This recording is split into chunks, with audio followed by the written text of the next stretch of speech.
Masjid-i Quboda, Madina-i Munawvarada Payg'ambarimiz sollallohu alayhi vasallam sahobalar bilan o'tirsalar, bir kichkina bola, yosh bola kirib keldi. Payg'ambarimiz sollallohu alayhi vasallam o'rinlaridan turib haligi bolani kutib oldilar. Masjid-i Quboda, Madina-i Munawvaraga borgan odam Masjid-i Quboga kirib 2 rakat namoz o'qiydi. Qarasiz, bolalar o'tirgan bo'lar. Kim Masjid-i Quboga kelib 2 rakat namoz o'qisa, mukammal umrani savobini oladi deb qo'yganlar Payg'ambarimiz sollallohu alayhi vasallam. Kesalar o'rnidan turib oldilar.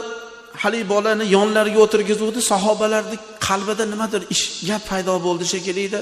Ularda qalbida o'tayotgan narsani Rasululloh biladilar-ku. Abu Bakr Siddiq roziyallohu anhu ga qarab, Abu Bakr dedilar.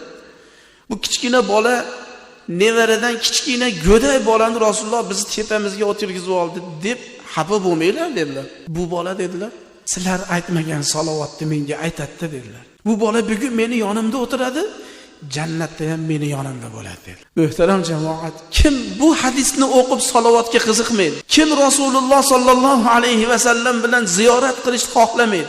Ey muhtaram jamoat, quyosh, dunyoni yoritayotgan quyoshning nuri Payg'ambarimiz sollallohu alayhi va sallamning nurlarining oldida nur emas.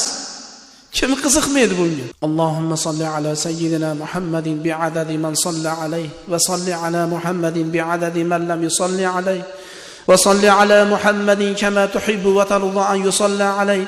Payg'ambarimiz sollallohu alayhi vasallam salovatni o'qib berdilar. Hali bola aytayotgan salovatni o'qib berdilar. Muhtaram jamoat, biz Rasululloh sollallohu alayhi vasallamga hozir katta jamoatda salovat aytayotgan bo'lsak, bitta farishta "Ya Rasululloh, solla fulan ibn fulan, falonchining o'g'li pistonchi o'zlariga salovat aytdi" deb bitta farishta olib boradi, dadamizni ismi zikr qilinadi-ya.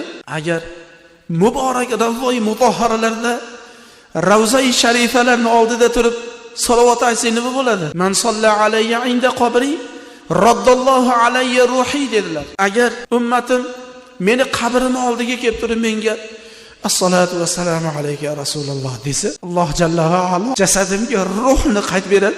Men alik olaman degan. Hajga borishdan maqsad nima? Umraga borishdan maqsad nima?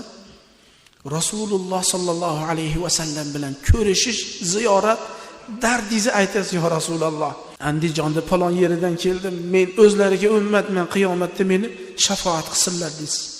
Muhtaram jamoat, salovat aytishlar shunaqa maza. Allohning zikri shunaqa maza.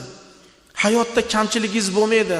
Alloh hamma ishingizni o'nglab qo'yaveradi. Faqat Allohning zikridan to'xtamaylik. Salovat aytishdan to'xtamaylik. Salovat aytilayotgan yurt, shahar, xonadon, mahalla Allohning barakasini Alloh yog'dirib qo'yadi. Siz o'ylamay o'zimga yoqyapti demang. Siznikidan tashqari qo'ni qo'shnilaringizga, el yurtga Allohning rahmati yog'ilib ketadi. Xudoy taborak va taolo Payg'ambarimiz sollallohu alayhi va sallamning shafoatlaridan hammamizga nasib qilsin.